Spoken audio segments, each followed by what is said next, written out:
ఈ దిన వాక్య ధ్యానాంశం, తల్లిని తండ్రిని సన్మానించాలి. నీ దేవుడని యెహోవా నీకు అనుగ్రహించి దేశములో నీవు దీర్ఘాయుష్మంతుడగినట్లు నీ తండ్రిని నీ తల్లిని సన్మానించుము.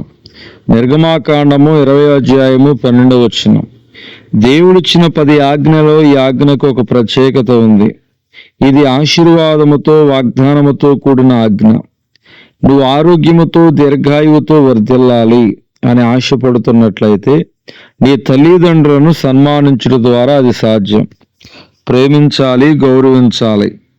వివాహమైన తర్వాత భార్యాభర్తల మధ్య గొడవలు జరుగుతున్నప్పుడు సహజముగా చేసే ఒక తప్పు తన భార్య లేదా భర్త యొక్క తల్లిదండ్రుల గురించి ప్రస్తావించి తిట్టడం. సాధారణముగా భార్యతో గొడవ పడుతున్న భర్త తన హద్దు దాటి నిన్నంటే లాభమేమిటి, నీ తల్లిని లేదా నీ తండ్రిని అనాలి అని భార్య యొక్క తల్లిదండ్రులు తిట్టడం మొదలుపెట్టాడు. ఎప్పుడైతే ఎక్కడో దూరంలో ఉన్న నీ భార్యను కన్నవారి గురించి ఇష్టం వచ్చినట్లుగా మాట్లాడుతావో అది సహించలేని నీ భార్య నీ కన్నవారిని మాత్రమే కాకుండా నీ తోబుట్టువును కూడా తిట్టడం మొదలు పెడుతుంది. ఇది సహజముగా జరిగేది. సహోదరి, సహోదరుడా, దయచేసి ఒకసారి ఆలోచించండి. మీ ఇద్దరు గొడవ పడుతున్నప్పుడు ఎక్కడో దూరంలో ఉన్నటువంటి నీ తల్లిదండ్రులను, అక్కా చెల్లెండ్రులను, అన్నా తమ్ముళ్లను ద్వేషించే విధముగా ఒకరినొకరు రెచ్చగొట్టుకోవడం వలన ఏమిటి ప్రయోజనం?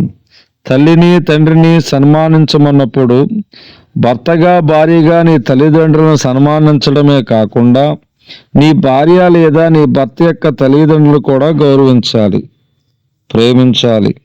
నీకు నీ జీవిత భాగస్వామిపై కోపం ఉంటే తగుపాళ్లలో వ్యక్తపరిచి 5 లేదా 10 నిమిషాలైన తర్వాత సర్దుకుపోండి, అంతే తప్ప 4 గోడల మధ్య ఉన్న మీ ఇద్దరి 4 గోడల బయట ఉన్న మీ తల్లిదండ్రులను, కుటుంబ సభ్యులను ద్వేషించడం, దూషించటం ఆత్మీయ జీవితంలో ఆశీర్వాదకరమైన కుటుంబం కలిగి ఉండే లక్షణం కాదు. దినవాక్య ధ్యానం దేవుడు దీవించును గాక.